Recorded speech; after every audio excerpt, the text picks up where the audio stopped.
CH-167 निवान हुआ पागल। आखिर टीम को रुकने के लिए एक जगह मिल गई थी। ये एक प्राचीन मंदिर था।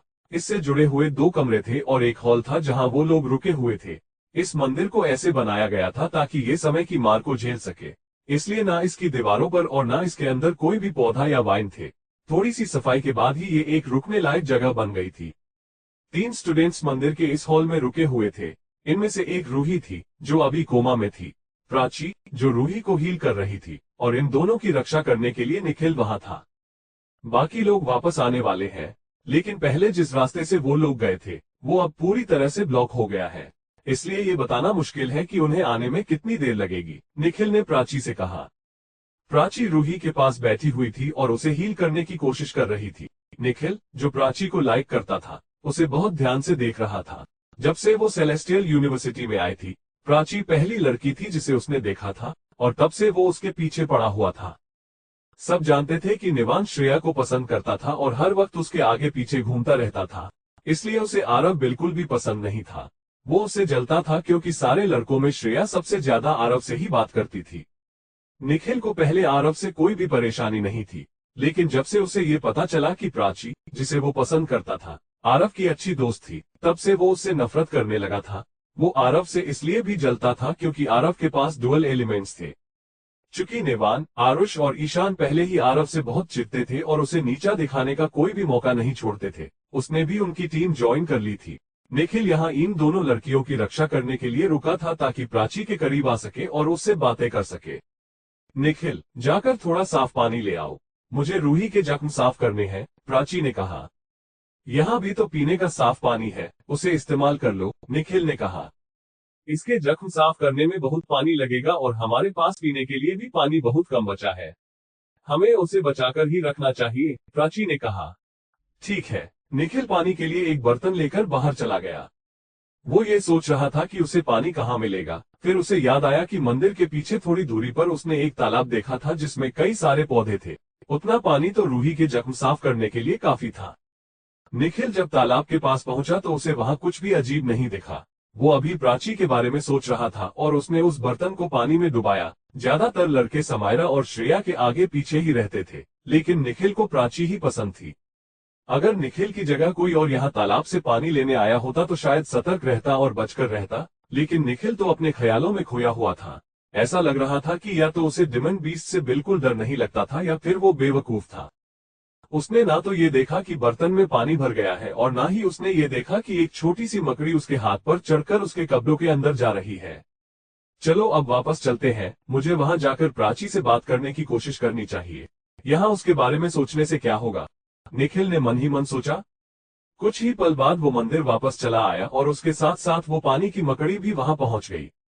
इस जगह कितने कीड़े मकोड़े हैं, मेरे पूरे शरीर में खुजली हो रही है, निखिल ने अपनी पीठ में खुजली करते हुए कहा। जब निखिल पानी लेकर आया तो प्राची ने उसमें थोड़ा सा एंटीडोट मिला दिया। रूही के जख्म बहुत धीरे धीरे भर रहे थे, जिसका मतलब ये था कि जिन वाइन्स ने उस पर हमला किया था वो जहरीली थी। हीलिंग मैजिक इतने गहरे जहरीले जख्मों को जल्दी ठीक नहीं कर सकता था, इसलिए प्राची उसके जख्म पानी से साफ कर रही थी, जिससे उनमें कोई इन्फेक्शन वगैरह ना हो। वहां बहुत गर्मी पड़ रही थी, इसलिए प्राची ने अपनी जैकेट निकाली और बेहद सावधानी से रूही के जख्म साफ करने लगी। निखिल साइड में खड़े होकर बहुत ध्यान से प्राची को देख रहा था। उसके मन में बुरे बुरे ख्याल आ रहे थे, वो बस उसे घूरे ही जा रहा था। प्राची ने रूही के जख्म साफ किए और अपने हाथ धोने लगी। तभी उसकी नजर निखिल पर पड़ी जो उसे बुरी नजरों से देख रहा था। प्राची खड़ी हुई और गुस्से में बोली, क्या तुम्हें शर्म नहीं आती? निखिल ने उसकी बात का कोई जवाब नहीं दिया, वो अब भी उसे एकटक देख रहा था। तब प्राची को एहसास हुआ कि निखिल ने उसकी बात सुनी ही नहीं थी, बस उसे घूरे जा रहा था। दूसरी तरफ निखिल के दिमाग में बुरे ख्याल आ रहे थे। उसे समझ में ही नहीं आ रहा था कि उसके साथ ऐसा क्यों हो रहा था। ऐसा लग रहा था कि उसे कोई और कंट्रोल कर रहा है और इसलिए वो प्राची को ऐसे देखे जा रहा था। वो प्राची की तरफ आगे बढ़ने लगा। प्राची अपने कदम पीछे करती जा रही थी, लेकिन आखिर में वो दीवार से टकरा गई। अब कहाँ जाओगी बचकर, निखिल हंसते हुए बोला। ऐसा लग रहा था कि उसका अपने दिमाग से कंट्रोल ही खत्म हो गया था। ये क्या कर रहे हो तुम, बदतमीज, प्राची चिल्लाए। निखिल ने प्राची की टी शर्ट पकड़ी और उसे फाड़ने की कोशिश करने लगी। प्राची जोर जोर से चीखने लगी। उसने निखिल को लात मारी और तुरंत अपने स्टॉस को जोड़ने लगी। उसने कभी नहीं सोचा था कि अपने टीम के ही एक मेंबर पर उसे अपने मैजिक का इस्तेमाल करना पड़ेगा, लेकिन वो इसके अलावा कुछ कर भी नहीं सकती थी। निखिल उसकी इज्जत पर हाथ डालने की कोशिश कर रहा था। उसे बिल्कुल भी अंदाजा नहीं था कि निखिल ऐसा लड़का होगा। वो अपने स्टॉस जोड़ने की कोशिश कर ही रही थी कि निखिल ने कहा, तुम कुछ भी कर लो, आज तुम मुझसे नहीं बच पाओगी। निखिल, जबान संभाल कर बात करो, और ये कौन सी तमीज है लड़कियों से बात करने की। हॉल के बाहर एक लड़का आया। ये कोई और नहीं बल्कि एकांश था, जो अपने नील भेड़िए पर बैठा हुआ था। जब उसने देखा कि निखिल प्राची के साथ क्या करने की कोशिश कर रहा है, तो वो गुस्से से लाल हो गया। उसका नील भेड़िया उसकी फीलिंग्स को समझ सकता था, इसलिए वो तुरंत निखिल के पास गया और उसे अपने पंजे से दबोच लिया। एकांश ने निखिल को रोक दिया था, लेकिन पूरी टीम के सामने उसकी असलियत बाहर आ गई थी। किसी को भी अपनी आंखों पर भरोसा ही नहीं हो रहा था। प्राची ने अपनी जैकेट वापस पहन ली थी। वो अब भी बहुत गुस्से में थी। जो निखिल ने किया था, उसके बाद तो उसे किसी भी कीमत पर माफ नहीं किया जा सकता था। वो खुद को सेलेस्टियल यूनिवर्सिटी का स्टूडेंट कहता था, लेकिन उसके इस काम ने साबित कर दिया था कि वो कितना गिरा हुआ था। ट्रेनिंग के बाद प्राची उसे धन का सबक सिखाने वाली थी। निखिल, क्या तुम पागल हो गए हो? एकांश निखिल के चेहरे पर एक चांटा मारते हुए चिल्लाया।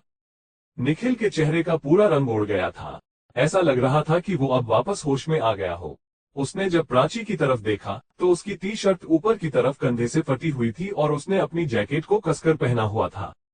मैंने क्या किया? निखिल को समझ ही नहीं आ रहा था कि उसने ऐसा घिनौना काम क्यों किया। मैंने क्या किया? अच्छा, तो अब तुम्हारी इतनी हिम्मत कि तुम अब सफाई दे रहे हो? आर्यन अनाया को आदेश देते हुए बोला, इसे बांध दो।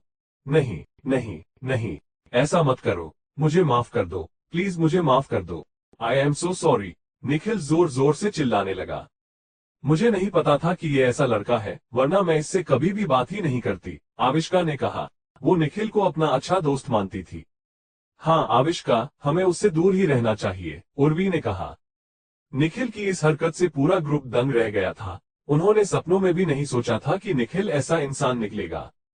आर्यन और अनाया ने निखिल को एक पिलर से बांध दिया था। अब कोई भी अगली लोकेशन या इस मिशन के बारे में बात नहीं करना चाहता था। पूरा माहौल बदल गया था। रात हो चुकी थी और टीम के ज्यादातर लोग सोने की तैयारी कर रहे थे कि तभी उन्हें किसी के कदमों की आहट सुनाई दी और वो चौंक गए। अरे पैनिक मत हो, मैं हूँ आरव। बाहर से आरव की आवाज सुनाई दी। एकांश ने अंदर से दरवाजा खोला तो आरव अपनी नॉर्मल मुस्कान के साथ अंदर आया। सबसे पहले उसकी नजर उन सारे लोगों पर गई जिनकी उसे फिक्र थी। अचानक प्राची अपनी जगह से उठकर आई और आरव के गले लग गई और रोने लगी। आरव को कुछ भी समझ में नहीं आ रहा था कि वहां आखिर चल क्या रहा था। बाकी लोग भी हैरान थे। वो ये तो जानते थे कि प्राची आरव की अच्छी दोस्त थी और आरव ने उसकी जान बचाई थी, लेकिन उन्होंने ये कभी नहीं सोचा था कि प्राची आरव के साथ इतनी कंफर्टेबल थी। आरव ने रोती हुई प्राची को शांत कराया और बोला, क्या कोई मुझे बताएगा कि आखिर यहाँ चल क्या रहा है? आरव समझ नहीं पा रहा था कि प्राची इतनी परेशान क्यों थी। पहले उसे लगा कि टीम में किसी को कुछ हो गया है, लेकिन जब उसने ध्यान से देखा तो सब सही सलामत थे। तुम फिर से तो मुझे यहाँ अकेले छोड़कर नहीं जाओगे ना? प्राची ने आरव से कहा। रोने के कारण उसकी आंखें लाल हो गई थी। नहीं, नहीं जाऊंगा, पक्का, आरव ने प्राची को शांत करवाने के लिए कहा। आरव को खुद भी समझ में नहीं आ रहा था कि प्राची कब उसके साथ इतनी कंफर्टेबल हो गई थी। सच कहा जाए तो वो बहुत अजीब महसूस कर रहा था।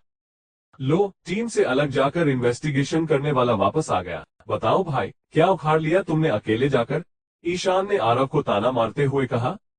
आरव ने कुछ देर और प्राची को शांत कराया। उसके बाद उसने पास से वो 2 इलेक्ट्रिक चिप्स निकालकर समायरा को दे दी, क्योंकि उन्हें संभाल कर रखने की जिम्मेदारी उसकी ही थी।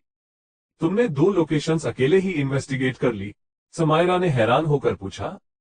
ऐसा कैसे हो सकता है? आरुष ने कहा। हाँ, तुम अकेले 2 लोकेशंस इन्वेस्टिगेट कैसे कर सकते हो? निवांग ये देखा कर दंग रह गया था। आरव, तुम सच में बहुत बहादुर हो। हम पूरी टीम के साथ पहली लोकेशन पर गए थे और हमें वहां उन बीस्ट से लड़ने में इतनी मुश्किल हुई और तुमने अकेले ही 2 लोकेशंस इन्वेस्टिगेट कर ली, ललित ने हैरान होकर कहा। हर किसी का अपना खुद का तरीका होता है, आरव ने एक रहस्यमय मुस्कान देते हुए कहा। मैं तुम्हारा तरीका बहुत अच्छे से जानता हूँ। दोनों जगहों पर बहुत कम मैजिकल बीस्ट होंगे, इसलिए जानबूझकर तुमने वो जगह चुनी, आरुष ने कहा। हाँ, बिल्कुल सही कहा, आरव ने जवाब दिया। इसमें तुम सबको इम्प्रेस होने की कोई जरूरत नहीं है, ईशान ने तुरंत आरुष का साथ देते हुए कहा। हर किसी को अपने जैसा मत समझो, आरव। ईशान, तुम तो रहने ही दो। जब तुम मेरे समन बीस्ट का सामना ही नहीं कर पाए तो मेरा सामना करना तो भूल ही जाओ। आरव अब इन लोगों की कोई भी बकवास सुनने के मूड में नहीं था। आरव की बातें सुनकर निवान को ऐसा लग रहा था कि उसकी बहुत बुरी इंसल्ट हुई थी, जबकि आरव ने तो उससे कुछ कहा ही नहीं था। ये सिर्फ उसकी जलन थी जो उसे ऐसा महसूस करवा रही थी। उसने आरव से नफरत भरी आवाज में कहा, कहीं तुम ये तो नहीं कह रहे कि हम सब किसी काम के नहीं हैं? ब्लैकी, तुम किसी काम के नहीं हो। डुअल एलिमेंट्स आ जाने से कोई शक्तिशाली नहीं बन जाता। ये तो तुम्हारी किस्मत अच्छी है जो तुम्हें डुअल एलिमेंट्स मिले, लेकिन हमेशा किस्मत अच्छी नहीं रहती। देखना, एक दिन तुम्हारे पास कुछ भी नहीं होगा। आरव ने अपना सिर उठाया और निवान की तरफ देखकर मुस्कुराने लगा। निवान ने आखिर सबके सामने बता ही दिया था कि वो आरव के बारे में क्या महसूस करता था। उसकी जलन साफ दिखाई दे रही थी। तुम्हें लड़ाई करनी है तो आगे आओ, आओ मुझसे लड़ो, लेकिन वहां खड़े रहकर कुत्तों की तरह भौंको मत, आरव ने कहा। तुम्हें क्या लगता है मैं तुमसे डरता हूं? अब निवान के गुस्से का कोई ठिकाना नहीं था। दोनों के बीच में चीजें अचानक ज्यादा बिगड़ गई थी। किसी ने नहीं सोचा था कि ऐसा होगा। श्रेया तुरंत उठी और आरव को खींचकर वापस लेकर आई। तुम्हें इतना गुस्सा होने की जरूरत नहीं है। हम यहाँ एक मिशन पर आए हैं, हमें उस पर ही फोकस करना चाहिए। इन लोगों से तुम वापस जाकर भी लड़ सकते हो। श्रेया की सलाह सुनकर तो निवान जैसे और गुस्से में आ गया था। उसे बर्दाश्त ही नहीं हो रहा था कि सारी लड़कियां आरव की अच्छी दोस्त कैसे थी। यहाँ तक कि समायरा के साथ भी उसका एक अनकहा रिश्ता था। लेकिन निवान को ऐसा लगता था कि आरव एक गंवार लड़का था जिसे कुछ भी नहीं आता था और वो सिर्फ अपने डुअल एलिमेंट्स के दम पर उड़ता रहता था। हाँ, चलो बाहर चलकर आज इस मामले को निपटा ही देते हैं। जो हारेगा वो तुरंत यूनिवर्सिटी वापस चला जाएगा, निवान ने गुस्से में कहा।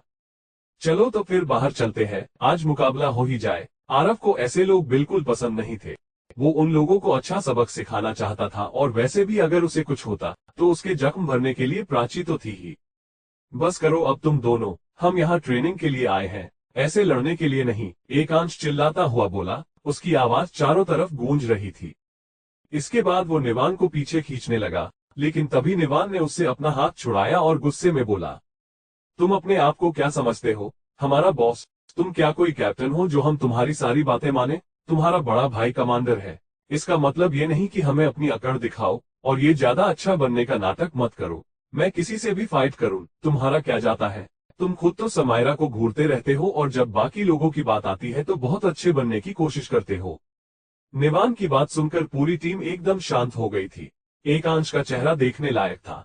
वो उन दोनों को शांत करवाने की कोशिश कर रहा था, लेकिन निवान ने उसे तक नहीं छोड़ा। ऊपर से उसने आखिरी बात कहकर एकांश की दुखती रग पकड़ ली थी।